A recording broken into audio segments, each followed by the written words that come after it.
नमस्कार, स्वागत है आपका A1 टीवी में। मैं हूं आपके साथ उमंग माथुर और आप देख रहे हैं A1 उत्तर प्रदेश। अब आइए बुलेटिन की शुरुआत करेंगे, लेकिन पहले नजर डालेंगे इस वक्त की सुर्खियों पर।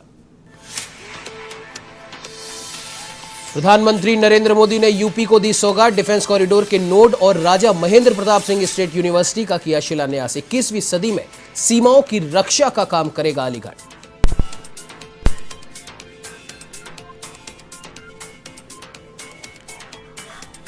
अयोध्या में आज मनीष सिसोदिया निकालेंगे तिरंगा यात्रा। प्रेस वार्ता कर भाजपा सरकार पर साधा निशाना, बीजेपी पर लगाया राम नाम का चंदा खाने का आरोप।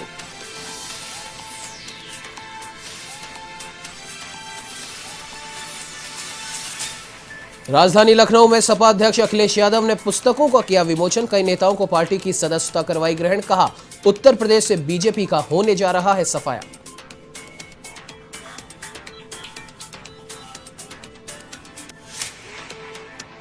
मुरादाबाद के पाकबड़ा में विवाहिता की संदिग्ध मौत। पीहर पक्ष ने लगाया बेटी की हत्या का आरोप। पुलिस ने मामला दर्ज कर जांच की शुरू।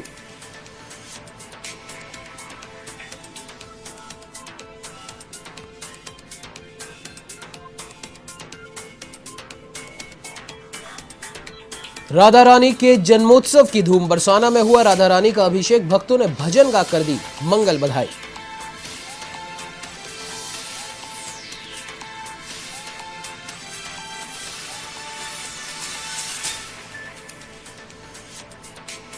अब आइए बुलेटिन की शुरुआत करते हैं विस्तार से। आपको बता दें कि प्रधानमंत्री नरेंद्र मोदी अलीगढ़ दौरे पर हैं, जहां उन्होंने डिफेंस कॉरिडोर के नोड और राजा महेंद्र प्रताप सिंह स्टेट यूनिवर्सिटी का शिलान्यास किया।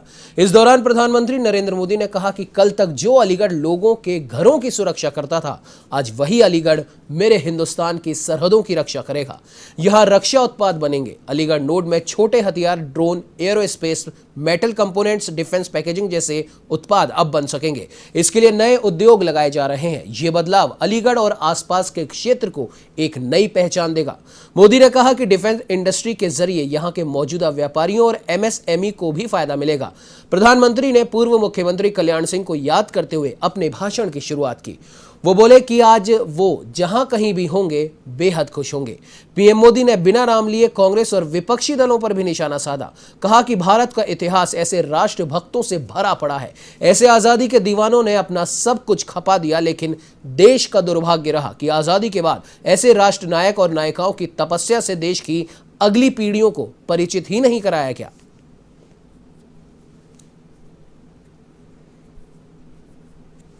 भाइयों बहनों, जब पूरी दुनिया कोरोना महामारी से त्रस्त है और प्रस्त है, तब देश के अंदर जीवन और जीविका दोनों को बचाने का एक अद्भुत प्रबंधन और मार्गदर्शन देने, गरीब कल्याण पैकेज के माध्यम से हर एक गरीब को उसकी आवश्यकता के अनुरूप, चाहे वह प्रधानमंत्री अन्न योजना या फिर अन्य सभी योजनाओं से आच्छादित करने का कार्य रहा हो, या आत्मनिर्भर पैकेज के माध्यम से प्रत्येक तबके को स्वावलंबन की ओर अग्रसर करने का। और जब कोरोना महामारी से बचाव की बात आई, दो स्वदेशी वैक्सीन दे करके अपने देश के प्रति अपनी आत्मीय संवेदना व्यक्त करते हुए 75 करोड़ लोगों को अब तक कोरोना का डोज उपलब्ध करवाने के ऐतिहासिक लक्ष्य को प्रदान करने के लिए मैं आदरणीय प्रधानमंत्री जी का उत्तर प्रदेश की जनमानस की ओर से हृदय से स्वागत और अभिनंदन करता हूं। देश के प्रधानमंत्री के नाते मुझे फिर से एक बार ये सौभाग्य मिला है कि मैं राजा महेंद्र प्रताप जी जैसे विजनरी और महान स्वतंत्रता सेनानी के नाम पर बन रही यूनिवर्सिटी का शिलान्यास कर रहा हूं। मेरे जीवन का एक बड़ा सौभाग्य है। और ऐसे पवित्र अवसर पर आप इतनी बड़ी संख्या में आशीर्वाद देने आए। जनता जनार्दन के दर्शन करना ये भी शक्तिदायक होता है। साथियों, राजा महेंद्र प्रताप सिंह जी सिर्फ भारत की आजादी के लिए ही नहीं लड़े, उन्होंने भारत के भविष्य के निर्माण की नींव में भी सक्रिय योगदान दिया था। उन्होंने अपनी देश विदेश की यात्राओं से मिले अनुभवों का उपयोग भारत की शिक्षा व्यवस्था को आधुनिक बनाने के लिए किया। वृंदावन में आधुनिक टेक्निकल कॉलेज उन्होंने अपने संसाधनों से अपनी पैतृक संपत्ति को दान करके बनवाया। अलीगढ़ मुस्लिम यूनिवर्सिटी के लिए भी बड़ी जमीन राजा महेंद्र प्रताप सिंह जी ने ही दी थी। तो वहीं अयोध्या में तिरंगा यात्रा निकालने से पहले दिल्ली के उप मुख्यमंत्री मनीष सिसोदिया ने एक प्रेस वार्ता कर योगी सरकार पर हमला बोला। सिसोदिया ने कहा कि लोगों ने राम मंदिर के नाम पर चंदा दिया, ये सरकार और भाजपा के लोग उस चंदे को ही खा गए। ये ना आम के हैं ना राम के हैं। रोजगार के लिए उत्तर प्रदेश में महिलाओं को पहली बार सिर मुंडाते हुए देखा गया। किसान फसल का दाम मांग रहा है तो सरकार उनको गुंडा और मवाली कह रही है। अखबार 3 साल 8 साल के बच्चों के बलात्कार की खबरों से भरे रहते हैं। जब हम उत्तर प्रदेश के स्कूल देखने गए तो हमें स्कूल ही नहीं देखने दिया गया। बिजली सबसे ज्यादा महंगी उत्तर प्रदेश में मिल रही है। मनीष सिसोदिया ने कहा कि तिरंगा यात्रा में राष्ट्रवाद भी है, हिंदुत्व भी है और सब कुछ है।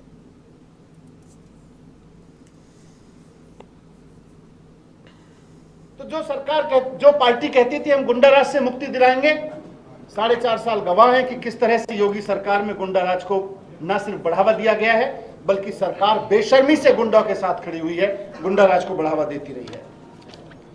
ये कहते थे हम भ्रष्टाचार से मुक्त दिलाएंगे। कोरोना के दौरान स्कूल बंद थे, हम सब जानते हैं, पूरा लॉकडाउन था। स्कूल का तो पूरा स्कूल डाउन रहा है, लॉकडाउन रहा है। लेकिन कोरोना के दौरान बंद स्कूलों की, कस्तूरबा गांधी विद्यालय की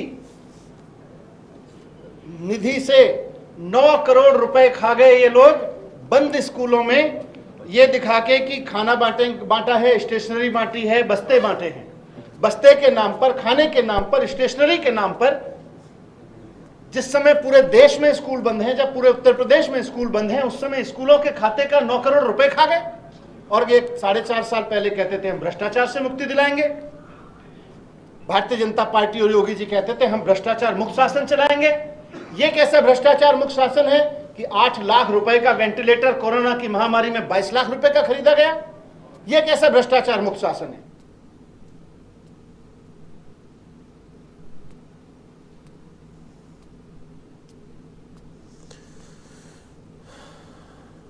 तो ये आपको बता दें कि अयोध्या पहुंचे हुए हैं दिल्ली के उप मुख्यमंत्री मनीष सिसोदिया। तिरंगा यात्रा निकालने से पहले एक प्रेस वार्ता का आयोजन कर उन्होंने पत्रकारों से वार्ता की और साथ ही साथ उत्तर प्रदेश सरकार, मुख्यमंत्री योगी आदित्यनाथ और भाजपा पर जमकर निशाना साधा।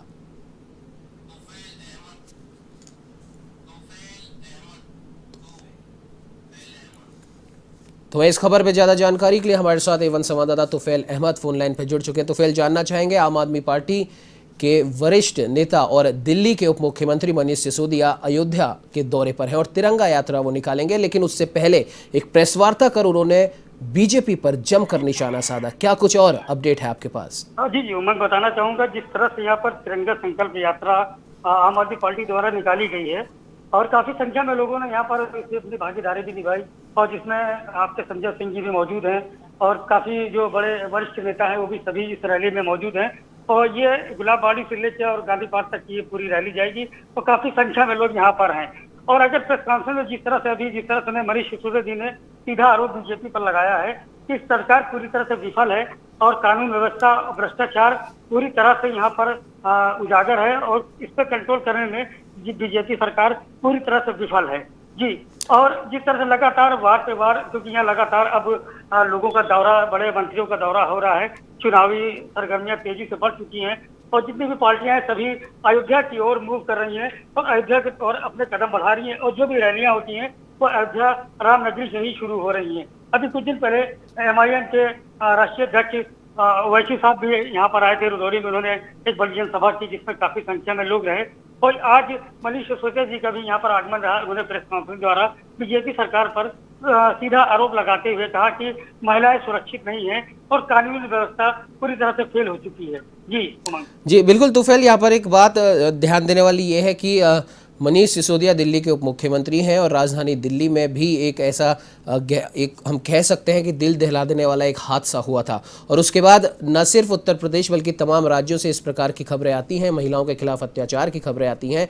और दूसरी सबसे बड़ी बात यह है कि जिस प्रकार से अभी आपने भी बताया, विधानसभा चुनाव 2022 को देखते हुए तमाम पार्टी के नेता अयोध्या का रुख कर रहे हैं, उत्तर प्रदेश का रुख कर रहे हैं, राम के नाम का सहारा ले रहे हैं। तो क्या अब लगता है कि राम के नाम के सहारे ही चुनावी वैतरणी को पार किया जाएगा तमाम दलों के हिसाब से अगर देखा जाए तो? जी देखिए, जैसा मैं बताऊं कि नगरी अयोध्या है, यहाँ भव्य नव्य मंदिर की भी पूरी तैयारी हो रही है और तैयार भी हो रहा है, मंदिर तैयार किया जा रहा है और भव्यता दी जा रही है। अब उसके देखिए क्योंकि 2022 का चुनाव है और लोग 2022 के चुनाव लेकर इसी एजेंडे पे हर आदमी आ रहे हैं, हर समुदाय को अपने साथ जोड़ने की कोशिश कर रहे हैं, चाहे वो हिंदू समुदाय का हो चाहे मुस्लिम समुदाय का हो। वो सभी लोग सभी पार्टियां जोड़ने में यहाँ पर अपना कार्य कर रही हैं। और अगर बात की जाए यहाँ के जो अभी मनीष सिसोदिया जी थे, इन्होंने हनुमानगढ़ी दर्शन किए और साधु संतों से भी मुलाकात की और 2000 चुनाव को लेकर भी जहाँ तक सूत्रों के हवाले से खबर है कि उनसे भी 2000 चुनाव को लेकर चर्चा की। जी बिल्कुल। तो फिर इस खबर पे तमाम जानकारी देने के लिए आपका बहुत बहुत धन्यवाद। तो वहीं राजधानी लखनऊ में समाजवादी पार्टी कार्यालय में राष्ट्रीय अध्यक्ष अखिलेश यादव ने एक प्रेस वार्ता की। इस दौरान सपा अध्यक्ष ने पुस्तकों का विमोचन किया। गजेंद्र मिश्रा की समाजवाद सृजन का भी अखिलेश ने विमोचन किया। तो वहीं कई नेताओं ने इस दौरान समाजवादी पार्टी की सदस्यता भी ग्रहण की, जिनको सदस्यता ग्रहण करवाने के बाद अखिलेश यादव ने कहा कि समाजवादी पार्टी में शामिल होने वालों को बधाई। आने वाले समय में उत्तर प्रदेश से बीजेपी का सफाया होने जा रहा है और उसकी तैयारी आज से शुरू हो रही है। बहुत पुराने नेता शेख सुलेमान कुछ दिनों के लिए नाराज हो गए थे और आज फिर से हमारे साथ आकर उन्होंने हमारा मान बढ़ाया है। बड़ी संख्या में जो नौजवान साइकिल यात्रा में साथ रहे, उनका भी अखिलेश यादव ने धन्यवाद किया। आज भी सरकार 4.5 साल के बाद नाम बदल रही है, रंग बदल रही है और अभी हाल में ही बाबा मुख्यमंत्री जी गए थे कुशीनगर और कुशीनगर वही जगह है, कुछ वर्षों पहले भी वहां गए थे जब गरीब बच्चों को मिलना था, गरीब परिवारों को मिलना था। मजदूर, किसान और गरीब परिवारों को साबुन और शैम्पू बंटवाए गए थे। खबर बरसाना से है, जहां राधा रानी का जन्म उत्सव बेहद धूमधाम से मनाया गया। हजारों की संख्या में श्रद्धालु अपने आराध्य राधा रानी की एक झलक पाने के लिए ललायत दिखाई दी और सुबह से ही चारों ओर खुशियां छाई रहीं। श्रीजी धाम के सेवायतों ने दूध, शहद, बूरा, इत्र, गुलाब जल, पंचमेवा, पंचरत्न, केसर से अभिषेक किया और राधा रानी के प्राकट्य होते ही उनके जयकारों से मंदिर परिसर गूंज उठा। तो वहीं श्रद्धालु भी बधाई गायन करने लगे।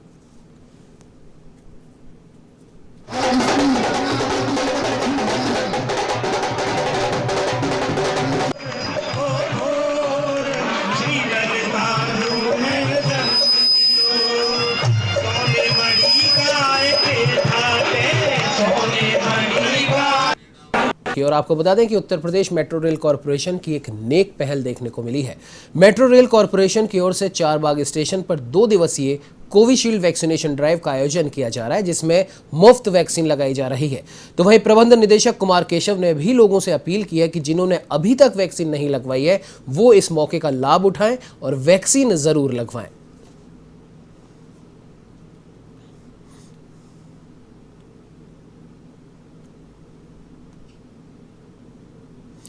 खबर कन्नौज से है, जहां संक्रमण का कहर है कि थमने का नाम नहीं ले रहा। शहरी इलाकों के साथ साथ ग्रामीण इलाकों को बुखार ने अपनी चपेट में ले लिया, जिसका एक नजारा सरकारी अस्पतालों में देखा जा सकता है।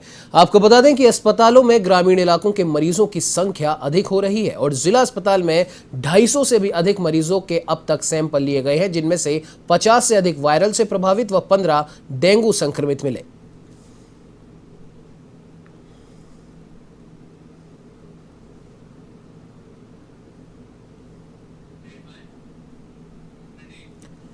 खबर बिजनौर से है, जहां चर्चित महिला नेशनल खो खो खिलाड़ी की कई दिन पहले दिन दहाड़े अज्ञात बदमाशों ने हत्या कर दी थी और फरार हो गए थे, जिसका पुलिस ने खुलासा कर दिया है और आरोपी युवक को गिरफ्तार कर लिया है।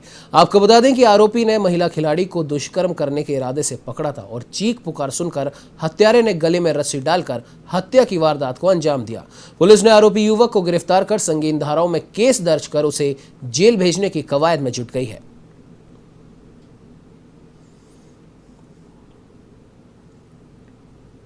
सितंबर के अपराह्न में बिजनौर रेलवे स्टेशन के प्लेटफार्म के सन्निकट बबली नाम की एक 24 वर्षीय बालिका जो खो खो की राष्ट्रीय प्लेयर थी, उसकी गला दबा करके हत्या कर दी गई थी।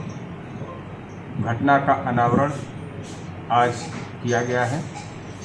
इसके परिप्रेक्ष्य में जो 7 संकलित हैं, अभियुक्त शहजाद उर्फ खादिम बिजनौर से 1.5 किलोमीटर की दूरी पर आदोपुर गांव का रहने वाला है। यह पल्लेदारी का काम करता है। खबर फर्रुखाबाद से है, जहां पुलिस को एक बड़ी सफलता हाथ लगी और हत्या के खुलासे में पति ही अपनी पत्नी का हत्यारा निकला। आपको बता दें कि बलजीत अपनी पत्नी के साथ खेत पर लेटा हुआ था और उसकी पत्नी का शव नीम के पेड़ के पास मिला, जिसके बाद पुलिस ने अज्ञात लोगों के विरुद्ध मुकदमा दर्ज किया और जांच शुरू कर दी। पुलिस ने पति को पकड़कर जब पूछताछ की तो उसने अपना जुर्म कबूल कर लिया। ये पूरा मामला थाना मेरापुर के गांव पुनपालपुर का बताया जा रहा है।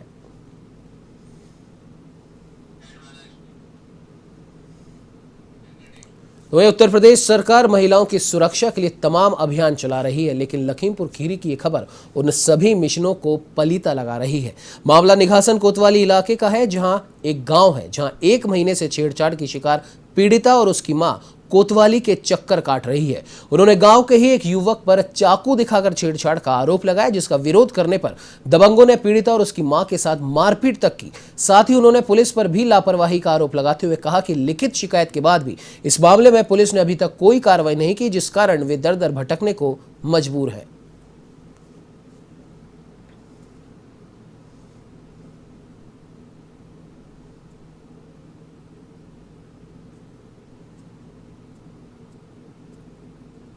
दस बजे जो वकील हमारे घर चाकू लेके मारने गया था और उसका लड़का था हमारा ने, तब उसके बाद में लड़की जो है छेड़छाड़ करने लगा। खबर उत्तर प्रदेश के मुरादाबाद जिले के पाकबड़ा से है, जहां उमरी सब्जीपुर गांव में एक नव विवाहिता की संदिग्ध स्थितियों में मौत हो गई। मामले की सूचना पर पुलिस ने मौके पर पहुंचकर शव को कब्जे में लिया। आपको बता दें कि पुलिस ने मामले की जांच पड़ताल शुरू कर दी है। तो वहीं सीओ ने मृतका के मायके वालों से भी बातचीत की। परिजनों ने बेटी की हत्या का आरोप लगाते हुए गिरफ्तारी की मांग की है। तो वहीं सीओ ने बताया कि मामले को संज्ञान में ले लिया गया है, रिपोर्ट दर्ज भी कर ली गई है और आरोपियों के खिलाफ मुकदमा दर्ज कर गिरफ्तारी के निर्देश दे दिए गए हैं।